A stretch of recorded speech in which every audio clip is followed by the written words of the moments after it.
Hello everyone, my name is Lisa Shaw and I'm going to be teaching you today how to make luggage tags with StitchArtist.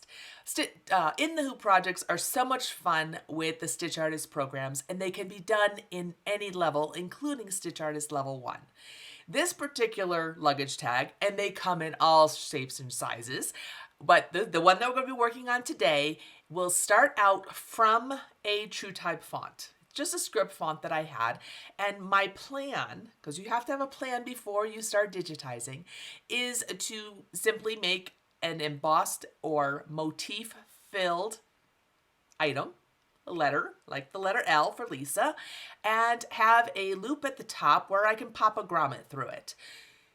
If you have a different plan, that's the one you would want to follow, but that's the one that we're going to focus on today.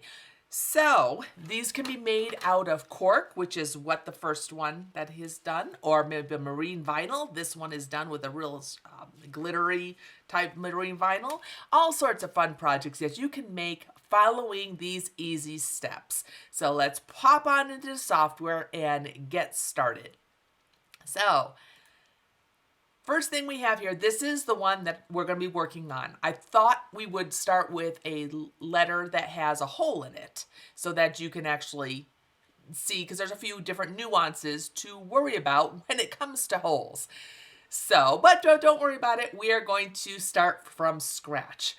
This is the one that I had already stitched out. So we've got a couple different samples here. As you can see, it is basically a motif fill, and it has a satin stitch outline, and it has an extra loop on top. That's our plan for what we're going to do. So I'm going to click on a new design page. And one of the things that you want to keep in mind is the actual size of your design. Since I know that I want to stitch multiples of these in a hoop, or maybe I want to keep them to the 4x4 size, I'm going to change my hoop size to 4x4. Always good to start out in the correct hoop size as we go. So let's see, where's my mouse? Here we go. Going to go to preferences. Under my hoops, I am going to scroll down until I find my 100 by 100 hoop. Click apply and click OK. This allows me, it just gives me an idea of size. If you're trying to work, if you don't have a reference on your screen, it's hard to gauge the size of what you're working on. Next step I'm going to take is right off the bat, I am going to save my file, and I'm going to go save working file as, and I'm going to type in a luggage tag because that's the one that I'm going to work on, and I'm going to click save. Now the reason I'm saving my working file is so that I can continue working in Embrilliance in it.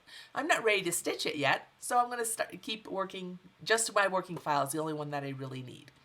This gives whatever I create a home, so that if I quickly hit Control S or Command S on my keyboard, depending on Mac or Windows, Control is Windows, Command is Mac, it will quickly save my work so I don't have to worry about a computer crash or brownout or the phone ringing or whatever. Save my work as I go. My design has a home. Now, I'm going to be in create mode, and as I said, we're going to be working in level 1 because it's a great level 1 project. The TT, that's TrueType, that allows you to bring in any lettering or anything from a TrueType image, TrueType font. That's a font that's already on your computer. The font that I happen to be working on is called Milestone Free Version, but that's just the style. I was looking for a scripty type text, and I needed a starting point. Any TrueType font will work. We're going to type in the letter that you want to use. So I'm going to type in a capital letter A, click OK, and that brings it onto my screen. It centers it in the hoop because it always brings it in the center. And at this point, I'd like to make it larger because I know I want it to fill my hoop size. I'm going to make about a 3-inch. So I'm going to resize from the center out. I'm going to hold down my shift key on my keyboard, grab a corner, and drag my handle out. And I'm just using it as a guide so that I can see down here at the bottom. I have it switched to inches, so because inches is more familiar for us. If you would like to work in metric, or you happen to be in metric and you want to switch to inches, etc., simply put your mouse cursor on the word selected and double click, and that changes it between inches and millimeters.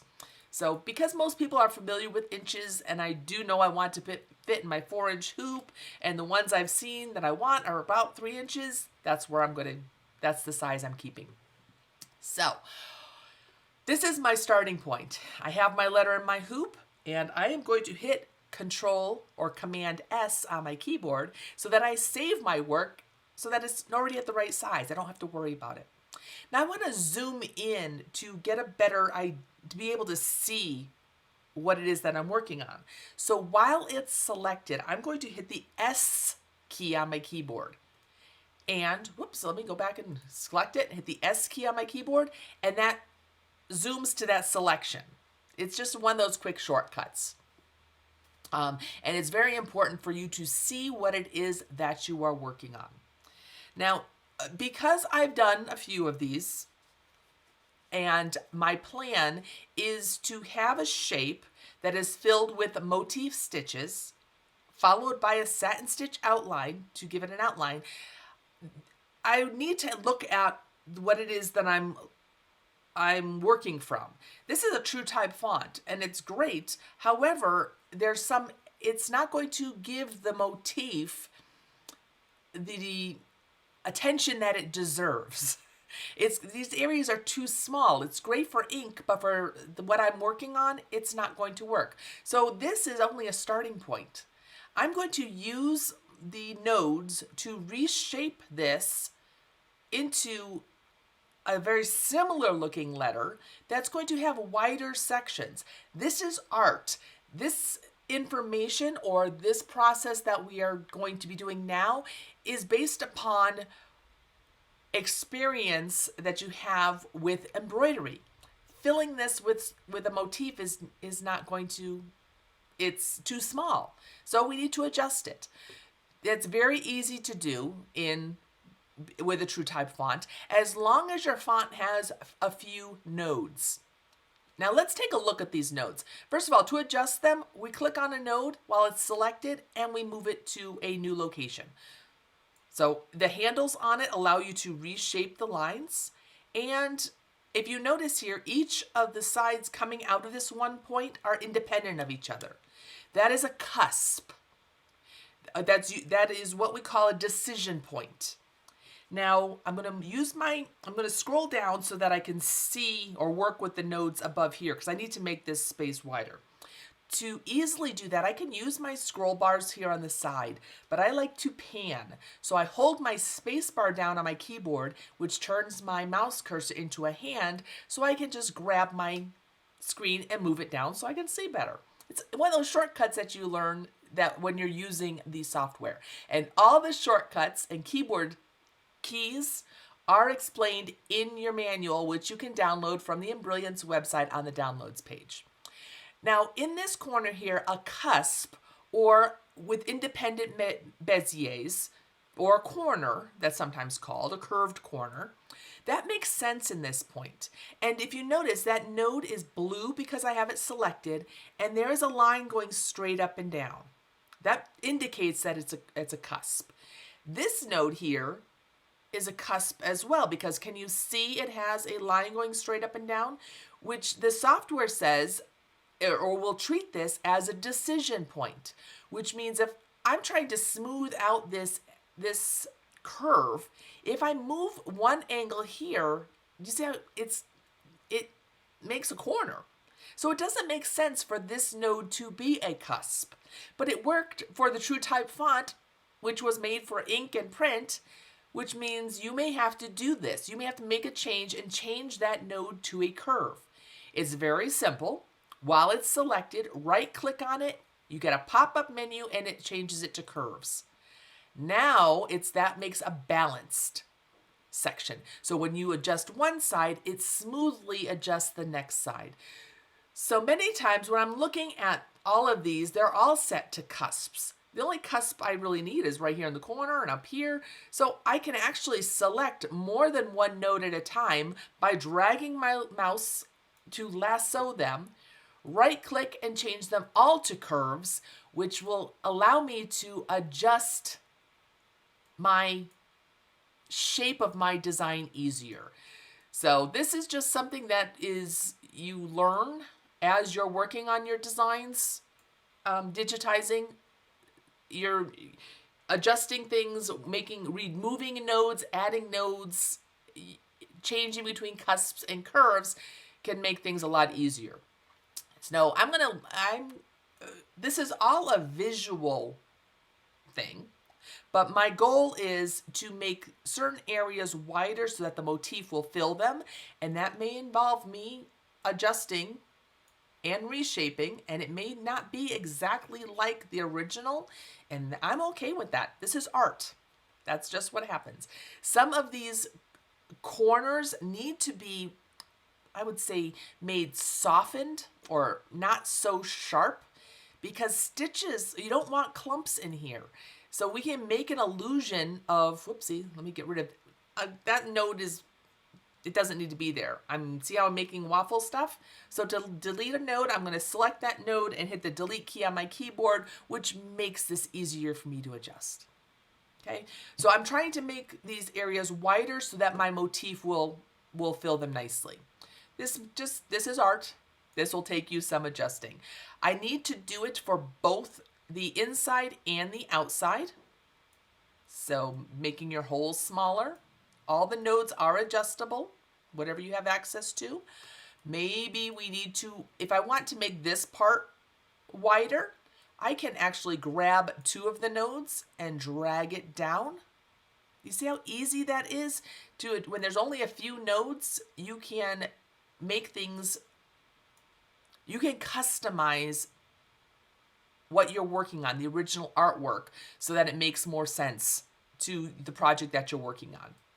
Okay, so I'm eyeballing it. I'm going to change these nodes, right click on them, change them to curves. So if I do move them, I don't have to worry about independent angles. Down here at the bottom, there's a square node. Oh, and I moved that square node and there was another node underneath it. And sometimes those stacked nodes, when in your digitizing experience, when you're working in StitchArtist, you may find out weird things happen here because you have a cusp on, it's invisible. You might not see it. Well, we don't need the square node, so I'm going to double click on it and get rid of it. Why is it there? I don't know. These are created by someone else, a TrueType font. They could have been auto digitized. Oh, that was another cusp. Right click on it, change it to a curve. Make this a little wider, move this one over, and I'm probably where I need to be. This is good enough at the moment.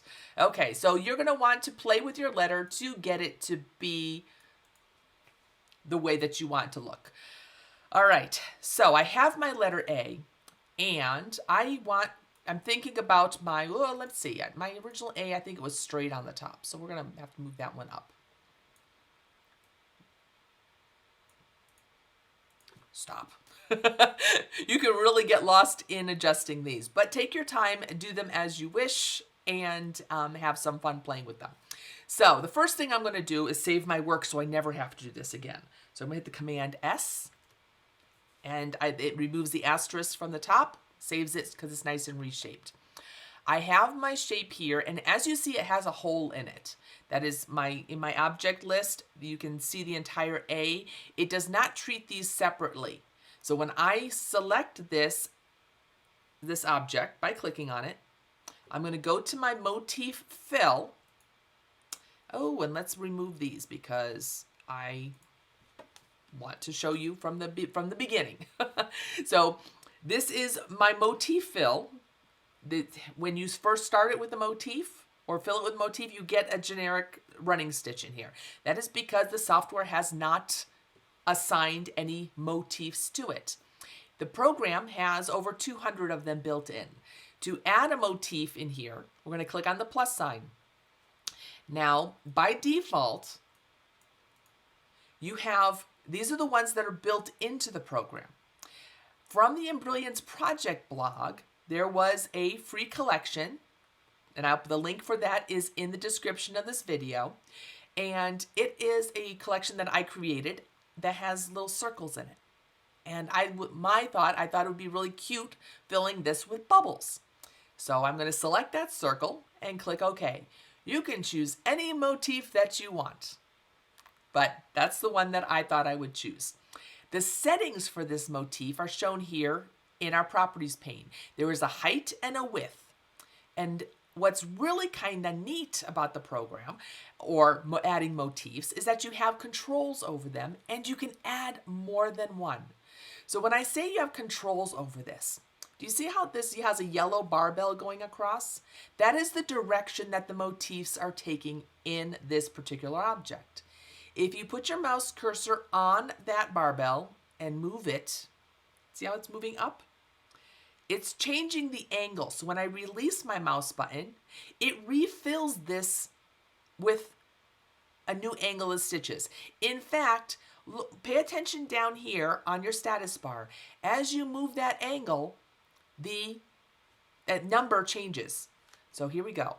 Watch it. I'm going to move it up to here. See, it says 28. When you release your mouse button, these are going at 28 degrees. If you move it down here, it is set to, once you release your mouse button, it's gone. There's 18 degrees. Now, motifs are little engineered stitches. It's mathematical. It's putting one right next to each other. And sometimes you get something that's a little odd. To fix that, you can adjust sizes, adjust your angles by just a hair, and that should clean it up by regenerating the stitches so you don't get the gobbledygooks. Okay, I don't want to fiddle with that too much right now because I want to show you that you can have more than one motif. Because I wanted this to look like bubbles. I didn't want it to look like so circle filled. I wanted to have multiple sizes. So if I click on the plus sign, I can go back and add another circle. So I have two of them here, and I can adjust the size to make one smaller than the other, and it looks like they are two different size circles that are here.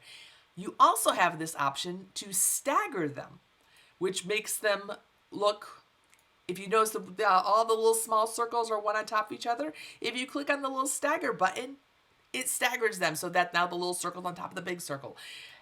So before what I'm saying is that you don't get wrapped around. If you choose one motif and your end result is to add more than one, don't worry about little artifacts or things that have to get fixed until you add and create the motif that you want. So I'm also looking at this, and do you notice that there's a space in between each one of those rows? And I'd really like them all touching each other. That is set by our density.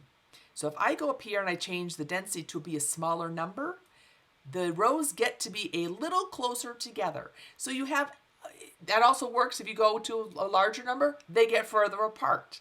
So have some fun and play with your motifs and the settings to get exactly the style that you're looking for to fill your shape. Before we go any further, we're going to save this so we never have to do it again. So I'm going to hit Command S on my keyboard, and it saves our work here so that we don't have to, we can always come back to this point. Now, as we are looking at our fill shape here with our motif, you'll notice that there are some places that do not have runs around them and some places that do. If I click off of it, you'll see there's a line that seems to outline here, but there's gaps in it. Now, motifs have to, that's just the nature of how it's going to fill based upon where your start and stop is. So if you notice our angle of stitching, and it's going to start stitching here at the bottom. In fact, let's run the stitch simulator to see exactly how this is going to work. Our start and stop is right on top of each other right at this point. So if we go to Stitch Simulator and we run it, it's going to go down to that starting point, start filling, and it has to go and fill back and forth to fill this entire shape with this hole, with this motif, at this stitch angle, and exit exactly where we told it to. It figures this out mathematically somehow. we don't need to know about that. But one way to make it stitch more efficiently, because when you kind of want to stitch in one direction, not all cattywampus all over the place. If you go back in create mode, use that angle and put your starting point at the lowest point below that angle. So do you see this angle is going this way? Down here, that's about the lowest point. And I'm putting it right next to where it is kind of starting that motif. Also watch your number of stitches. That's 4,800 stitches. Now I'm going to take the stopping point and I'm going to move it up here to the top. That's like the furthest point away on this side. And our number of stitches went from 4,800 to 4,694. So lost about 100 stitches. You can move your start and stop points to change the stitches from more or less numbers. You're going to, I mean, this involves some playing. You might want to adjust your shape a little bit to see if that adjusts how the number of stitches that improves or disproves. It's just you're not going to be able to get rid of everything, but at least now when you run your stitch simulator, you will see that it starts at the bottom and it's going to fill more evenly. It's kind of going to fill towards the top so that you get a more even look. Now it does have to go around holes and around curves, so you are going to get runs, but that's okay. At least we're not backtracking over and over. So this is just something that you can do to help your design stitch more efficiently. I'm looking at this, and can you see why making this area wider with showing more motif made more sense? Rather than having such a skinny point at the top, you're going to want to play with your angles and even maybe do further adjustments afterwards. You may say, hey, I really think this would look better if this entire section was moved out further, so you get more prominence here, and maybe reshape our curves so that they are smoother and curlier. This is one of the reasons why I start with my motif as my fill as opposed to my satin finishing stitch or whatever else that I'm working with. Once you have this part set, we're going to save our work, Command S, so we never have to do that again. And I'm going to change the color of this so it's a little more pleasant to look at. So I'm going to go down here and let's just use a little pretty blue so it's here. So it's just a little easier for me to, blue bubbles kind of works. Okay, it's starting here at the bottom and it's stopping here at the top. Our next step to creating our outlined or our luggage tag is we need to give some sort of finishing stitch to this motif. Otherwise it looks like it's hanging out empty. So what we're going to do is I need to make a satin stitch. Each object can only have one job. So one stitch type, I should say. So this object right here has a motif fill. So I need to create another object right below it, or to stitch right after it, that has the satin border, because that's what I want. To do that, real easy. I'm going to select this object. I'm going to go up here to copy, go right next door to paste, and look at your object lists. You now have two objects running on top of each other, motif fills. And to make things a little easier or more explanatory, I'm going to select this second object and I'm going to go up here to the top and I'm going to change it to artwork. That just puts it back in the line, takes out all the stitch properties, and gives me I just take a step back and say, okay, now I can look at my list here and it's not a motif fill, so it's a line. This is when I could decide what type of finishing stitch I want.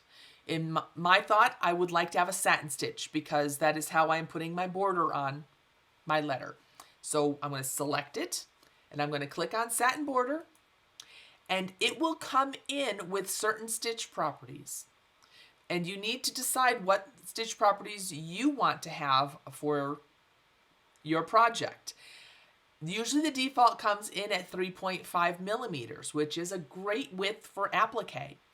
But for a finishing stitch on a luggage tag, where this is just decorative, it can be something skinnier. thinner.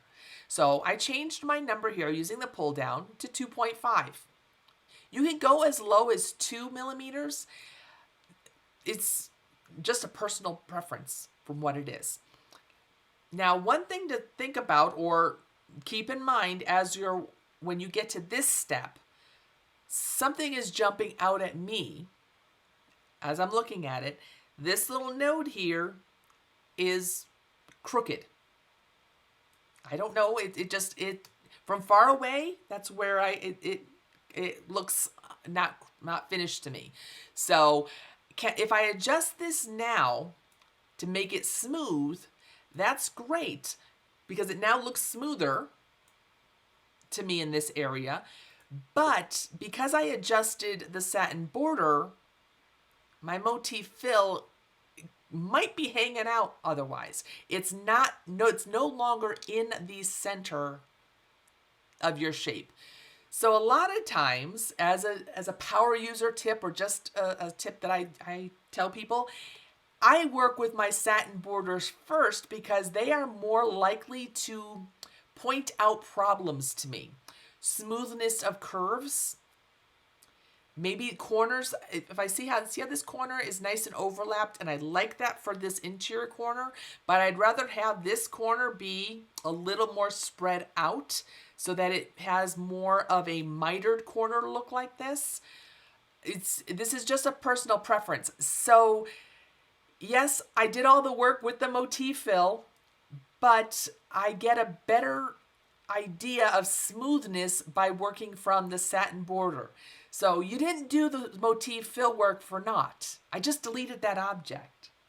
Because once I now adjust this one to have the look that I want, I can select this one, go copy and paste, click off of it, select the first one, and as opposed to being a satin border, I just go up here to where it says motif fill, click on that, and look at that. It remembered the exact same motif pattern that I used before, and I can play with my angle and move my starts and stops. You don't have to do the work twice.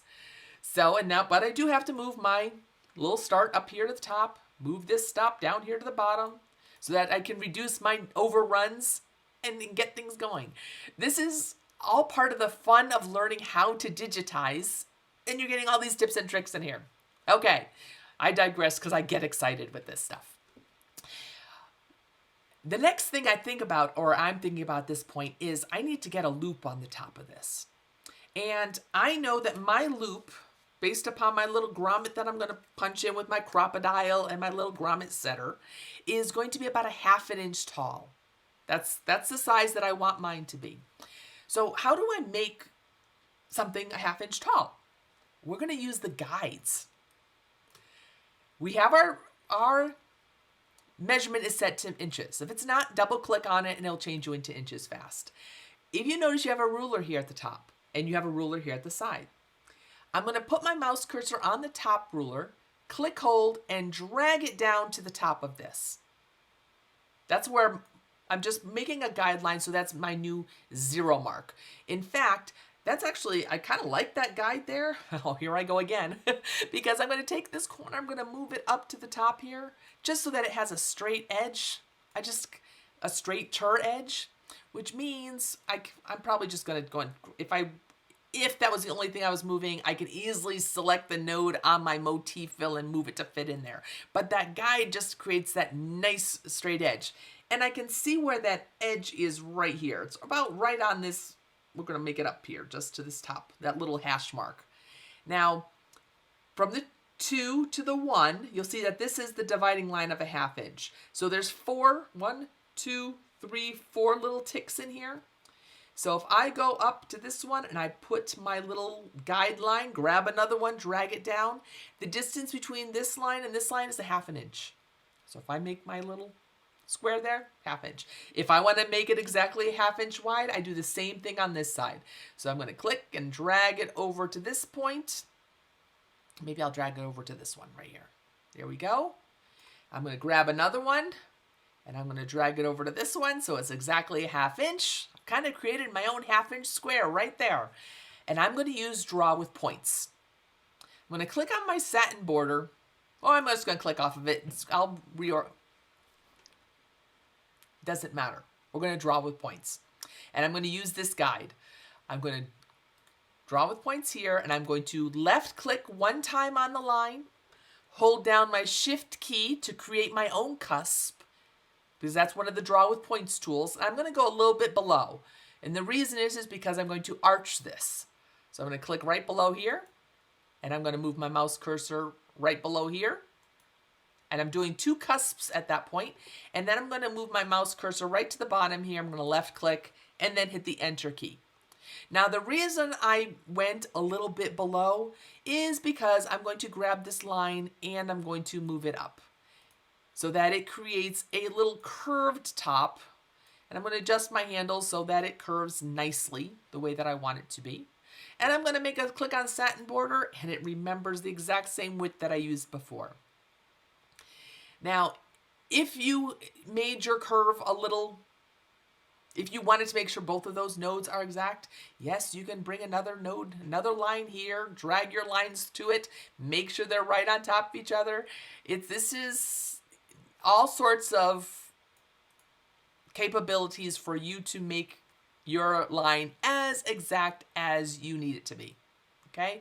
Just don't get too wrapped up with details, because you are looking, we are zoomed in right now at almost 250%. We are really close. I just wanted to have some sort of roundedness here at the top, and so that I could create it's easier for me to cut rounds than it is to cut corners. All right, I've been doing a lot of work here. Before I forget though, let's zoom in a little bit. I want to make sure that these tabs are underneath the stitches of my satin border. So if you need to, you can either extend your lines, or I'm just going to move them down so that it's actually on top because I have it stitching after my satin border. So in order for this to, I don't want those to be sticking out. I want them to be tucked underneath, so they need to stitch first. This helps you to develop your stitching order of your design. So if our satin border of our loop needs to stitch first to be tucked underneath the other one, we'll simply drag and drop it, or I like to right click and say move earlier so that it pops up right before. And do you see how it's nice and tucked in? Beautiful. Never want to do this again? Save your work. Okay. Going to zoom back out. And as opposed to using this zoom slider, which is one option to zoom in and out, if you hit the A key on your keyboard, that zooms to all stitches. Learning lots of shortcuts. Best thing, the more you use that software, the more shortcuts you learn. All right, so we have what I want it to stitch to look like. This is my design. How do I get it to actually create the in the hoop part? Because an in the hoop has to have a top that you're stitching on, and it also has to have a back that's being covered, or that's covering the rest of the stitches. So how do we do that? You have to, first of all, this knowledge is gained because I've done in the hoop designs before. The steps I usually take for something like this is to hoop my stabilizer. Tear away, usually a paper one that tears cleanly, because all it does, the marine vinyl is holding all of the stitching, but the stabilizer is actually holding the marine vinyl in place. So I use a nice papery one so it tears away easily. So the first thing I need to have stitch is a running stitch that's a placement.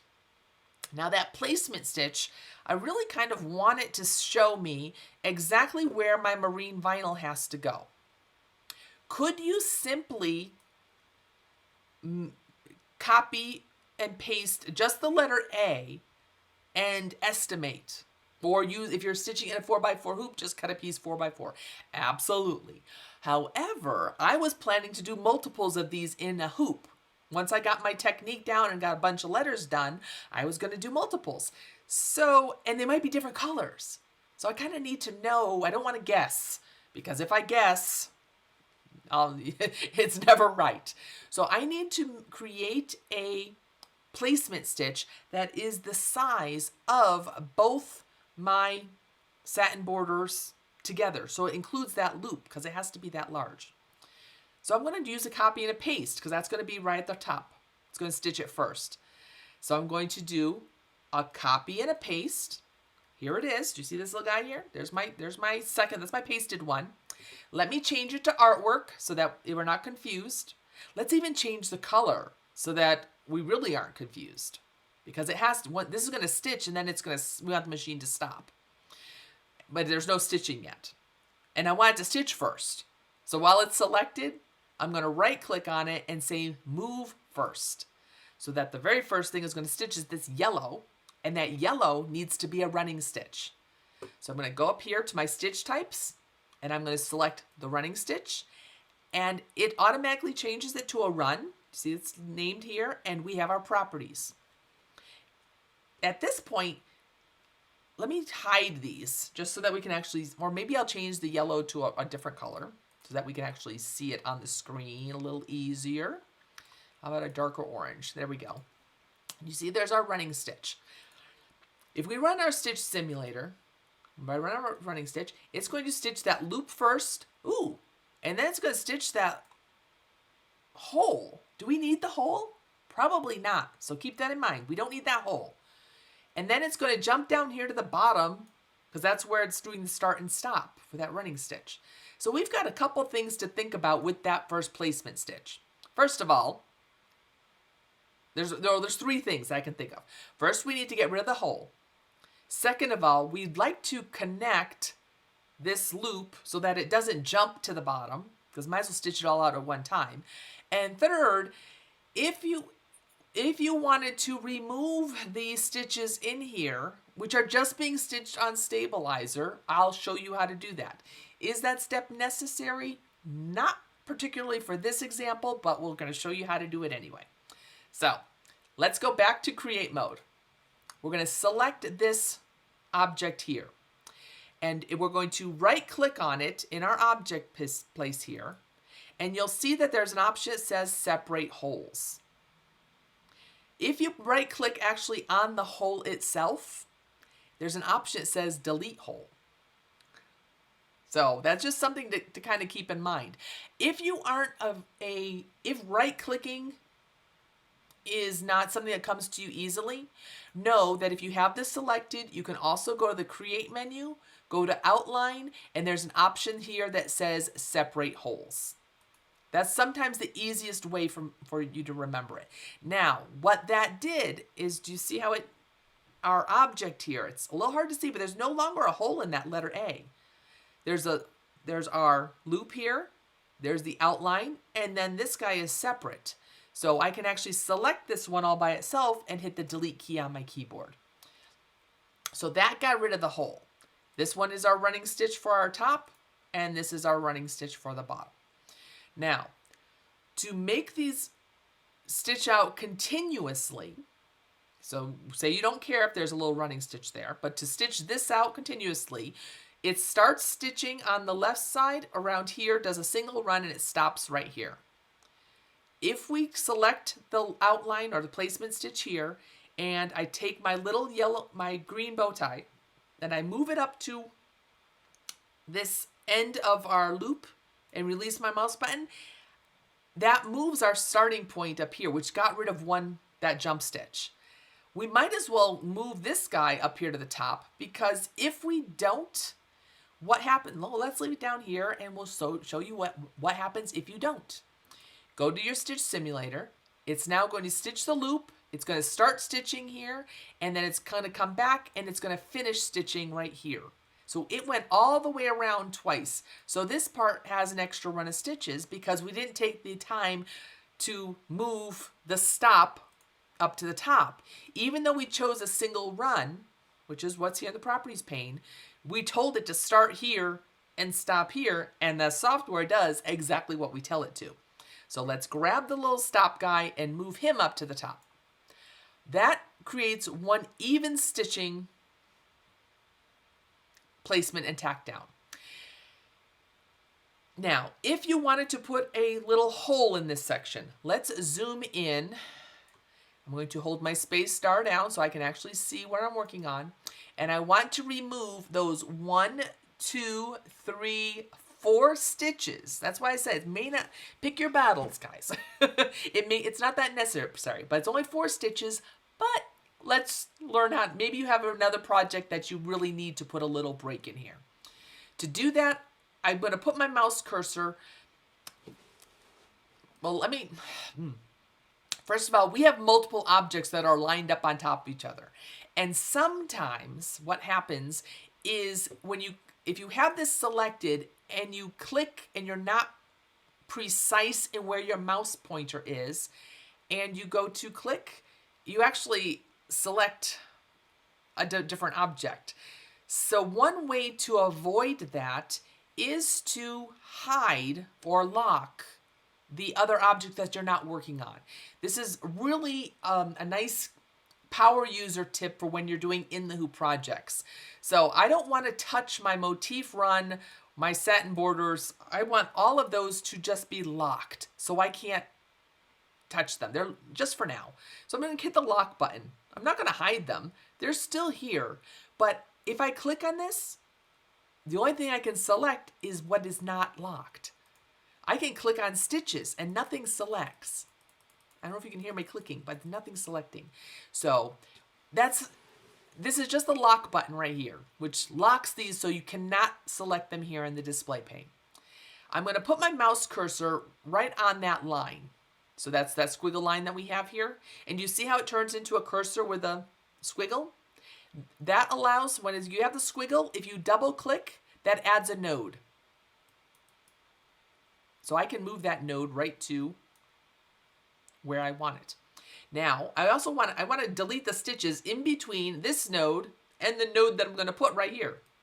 So I double click to add another one. That's where I want to open it up. So the steps are, I put nodes at the start and at the end of where I want to open. I select one of those nodes and I click on the open close button. When you do that, that node turns red because that turns it into an opened shape. So it's no longer a closed shape. You can move the points around. So I move one out of the way, move this guy back where he needs to be. And how do I get rid of this node? Click on it and hit the delete key on my keyboard. So now I have my ending point and my starting point. Notice my start and stop are here. So my running stitch is going to start here, stop there, and I want it to start here and stop here. I don't want it to double run on itself. I want it to do a single point. So here I have 2 objects, and I could leave them be as they are. However, if you decide that you want to connect, or there's a reason why you want these 2 objects to be one object, maybe you have a whole bunch of them and you need them connected so that you don't have to change multiple stitch types. So the key is they have to be one right after another. This will stitch perfectly fine. There's no stitching reason why you need to do this. This step that I'm going to show you next is something that you might need for another reason, not for stitching. Maybe you want to change all the stitch types at one time or have all control. Either way, I select both of them together, go to my Create menu, and under Outline, there's an option that says Connect Outlines. And what that does is it combines it both into one so that, whoopsie. Well, let me go and turn it off into artwork and back in running stitch. There we go. It was there, it just didn't have the stitches assigned to it. It has created it into one object here. It's no longer 2 separate ones. It is one, which means it only has one property, which may be easier to work with. This is not all objects can be connected. This one makes sense to be connected. So just to keep that in mind. Do I need to close the shape? There's no reason. Could I close it? Sure. Click on the little tomato button and that closes it. However, if we zoom in on this, you'll see there's two nodes right next to each other. And if you hit close, you may, sometimes depending on how far apart those are, let me move these, I need to get, those guides are getting in my way. So I'm gonna go to my view menu and choose to clear my guides so I don't have to look at them anymore. Sometimes you will get two nodes on next to each other because they weren't super close.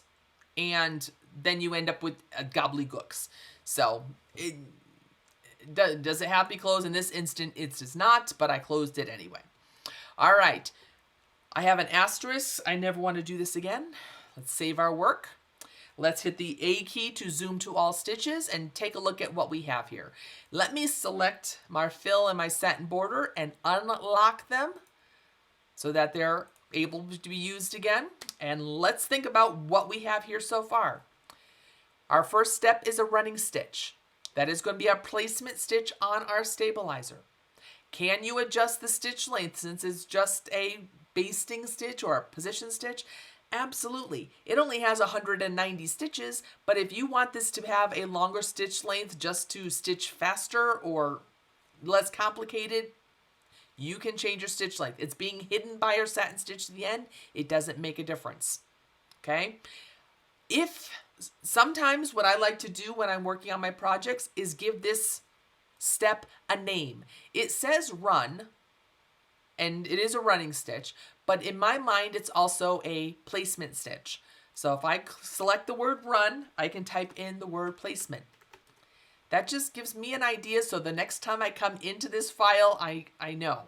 Sometimes you have to give yourself tips. After my placement stitch, I want to have a tack down stitch. Because, as I mentioned, I'm going to be doing multiples in a hoop. So I'm sort of doing it like an applique, but my trimming will not be done until the end of my project.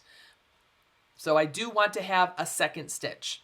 So I'm going to select this placement, and I am going to hit copy and paste. And actually, I'm going to hit copy. But if I hit paste, you know it's going to go down to the bottom here.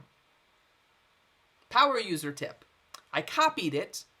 If I right click on this option here, there's an option here that says paste under or paste over, which will actually stick the pasted item either before or after whatever you have selected. So I'm going to choose paste over. That puts it right afterwards, so I don't have to do any extra moving around. And I'm going to click on the color chip so that it changes it to something else.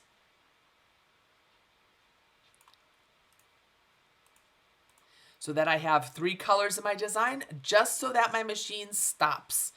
Because I want to stitch the placement line. Then I wanted to stitch, I'm going to change this to tack down. So that it stitches the vinyl in place. The next thing that's going to stitch is my motif fill. And it could still have the same color. The next thing after this motif it's going to stitch is my satin border. And it's going to stitch the satin border over the top and of the outline here. Now, this is where creating in the hoop designs, that experience comes into play. Because even though I'm going to stitch it in the same color, after it stitches the motif, I want to slide under the hoop my vinyl or my cork right side down and have that satin border be a finishing stitch to attach the back so it hides that the motif stitching. So what does that mean? I'm going to click on my satin border and those 2 stitches, click on the color chip and change it to something else. Even though I use the same color thread for all the pieces, I know that this color, which is the same color right here in each other, is going to stitch. I have to stop the machine, slide my vinyl under my hoop, and then stitch this. So that I can then take it out from a machine, trim around, or actually I pull my stabilizer away, then I trim it around so I get a nice clean edge, and you don't have to worry about trying to get the stabilizer out from the in between the pieces. But anyway, setting your color order, your stitching orders key at this point. And your machine needs to stop, which is why you need to have separate colors. Now I can think about This is stitching my satin border. I'm going to look at starting here, stopping here, and this satin border is going to start and stop at the bottom. Now, one visual that I do not have turned on that will help you in determining when you need to move your starts and stops is by going to the view menu and turning on your jumps. What that does in create mode is it shows you with red dashed lines in a specific color where it's going to jump. And yes, if your machine trims, that's great. But why not have it not make extra knots on the back side? Let's select our outline stitch here, or our satin finishing stitch, and I'm going to move my start up here to the top. And the stop, it really doesn't matter where that one goes. It could go right on top of each other. Normally, I like to move them a little further apart from each other. Just, it's something, a technique I do. Can you put them on top? Yes, you can. Can you put them anywhere? It doesn't matter where you put them. The software figures out where it goes to start and stop, and figures out how to put the stitches based upon the commands that you give it. Okay, let me save my work. Command S. Because I'm going to run through my stitching one last time. I'm going to go my Sew Simulator. And I'm going to talk myself through it. So I'm going to hoop my stabilizer. And I'm going to stitch my placement line. That's in my stabilizer all by itself. Machine stops. I place my marine vinyl or my cork on top of this. And I'm going to run the next color, which is the motif, which is another tack down stitch. Sorry, that was color number 2. That's the purple color. And now that I think about it, that tack down stitch, this is where you can decide, do you really need to have 4 colors? Because that tack down stitch could actually, we're not trimming anything yet. So in this particular instance, our tack down and our fill stitch could be the same. This may not even be necessary. I just like to have it because, like I said, doing multiples in the hoop, it's going to come in handy. So that's one note in my head to tell myself that when I go back to create mode, I'm going to change these 2 to be the same color. But I just want to watch it stitch out completely. Because next it's going to do my motif fill. Then it's going to go in here and stitch my satin border. And before that satin border stitches, I am putting my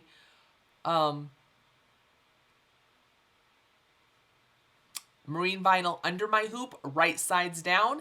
It stitches the satin stitch border. I am done completely. I can remove this from the hoop, tear away my stabilizer, carefully trim with my scissors, and create my bob. All right, one thing I have to do first, I need to select my tack down and my motif fill stitch, and I'm going to change the color to be a 1 color. So I'm going to click on the 1 color button. Either color works. And while I'm at it, this was starting and stopping in this corner. And I know that my motif fill starts up here. You can sort of see a little running stitch that's going on there. You see that little jump, that little red dash line?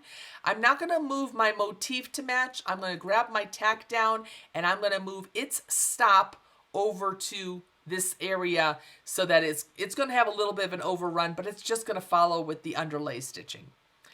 That's one more thing that you should look at when you are digitizing. The only thing that has underlay is our satin borders. So let me click both of those to bring up the properties. And I'm going to go to my underlay tab, which is the one that's when you put your mouse cursor on it, it says underlay properties. I want to make sure the underlay is proper. You know, I don't need too much. This is really just a decorative stitch that's going over the top of it. So by default, you may have other numbers set here. The inset and the density has to do with how far the underlay is from the edge and how much of it there is. I only need an edge run on this particular example because it's stitched on marine vinyl. It doesn't even need that much. And 8 points puts it towards the center, so it's like a center run. It's just right there. It's not a whole bunch of underlay, but it gives a little bit of a raised look, and it goes from there. So I've changed those. Oh, one more thing. People always ask about locking stitches. Well, the locking stitches are done by color. So we now have 3 colors on our design. So for our placement stitch, this is, do I care if there's a locking stitch here? Not really, because it's just a regular stitch. But if it was important, I would click on the bow tie and put my ties at the entry and the exit. Some machines, if it's in a specific color, if you had multiple placements and you do not put tie-offs in, it will not trim. It will just treat it as a running stitch. So sometimes it's a good habit just to put them in there, and then you don't have to worry about your machines. It gives the command, the machine will take care of it. These next 2 colors, or these next 2 objects, I should say, the tack down and the fill, which we changed the same color. Well, the tack down, that's a running stitch. And we moved the stop over to here. So at the starting of the stitching, I would probably want a tie-off stitch if I wanted one there. But I don't need a lock stitch here because it's immediately going to start my motif, which is going to start right there. So I don't need a knot and a knot. That just makes a mess on the back side. So for my motif here, click on the bow tie. I do not need one at the entry, but I might want one at the exit. This just ensures that they are there no matter what machine you have. Satin borders, these again are 2 objects that are the same color. This one, click on the bow tie. For whatever reason, probably the last thing I did, it had a tie at the entry and the exit. So I'm going to turn off the one at the exit because I just need a locking stitch here. And I'm going to select the satin border. And again, I'm going to turn off the one at the entry because I don't need it, and turn on the one at the exit. And that way, it puts knots where it needs it. There is no decision that the software or the machine has to make. I tell it, put locking stitches there, and it guarantees that my machine will trim if that machine needs to have that command. Now that let me save my work. Command S, I'm constantly saving my working file just so that I can always get back and have access to my objects here. My final step as I'm ready to go to the embroidery machine is I am going to go to File, and I'm going to choose Save Stitch File As, and I'm looking to see if I have a USB stick in, and I don't. But I would choose only to save my stitch file, select the location, and I should have a USB in, and I would save whatever file format I need.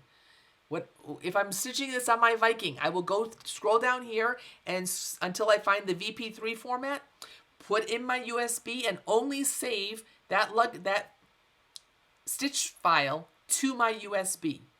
I don't need to save the stitch file to my computer because I can always make another one. But I'm ready to stitch, so I'm going to save it to my USB. I'm going to click Save. USB has to be in. Take the USB out and put it in my embroidery machine. This object file, my BE working file, is saved to my computer. So if I close this up, and I'm going to close all of these so I have nothing open, and I click on the Open button, and I go to my little luggage tag here, there's the one I was working on, correct? Yes, that's the right color that I'm working on. There's my luggage tag BE file. I click on Open, and it's only my BE file. I don't get confused because there's no stitch files here. Click Open, and here are all the objects that I created. I can go back into create mode. I can make adjustments.